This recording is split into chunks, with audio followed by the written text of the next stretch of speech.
বের করে তারা আবার এই স্বাধীনতাটাকে নস্যাৎ করতে চাচ্ছে।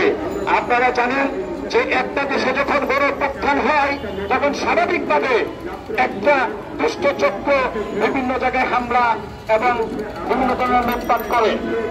তথাপি আমাদের এই আন্দোলনের সৈনিকরা যেদিন এই দেশ স্বাধীন হয়েছিল এরপর থেকে আমরা প্রত্যেকটা জায়গায় পাহারা বসিয়েছে। মাদ্রাসার ছাত্ররা পর্যন্ত বিভিন্ন মন্দিরে মন্দিরে সারা রাত্রে পাহারা দিয়েছে।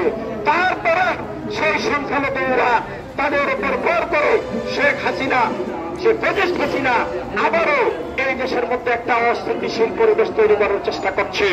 আমরা এই মঞ্চ থেকে অনতিবিলম্বে ঘোষণা করছি তার নির্বাচিত সেই শাহাবুদ্দিন চক্র দ্রুত ভিত্তিতে তাকে অপসারণ করে সেই জায়গায় ডক্টর মোহাম্মদ ইউনূসকে রাষ্ট্রপ্রধান ঘোষণা করা হোক এবং সারা দেশের মধ্যে সংখ্যালঘু নির্যাতনের নামে যে একটা অপপ্রচার তৈরি হয়েছে, অপপ্রচার সৃষ্টি হচ্ছে, এই অপপ্রচারের ষড়যন্ত্রকে দ্রুত ভিত্তিকে দমন করা হোক।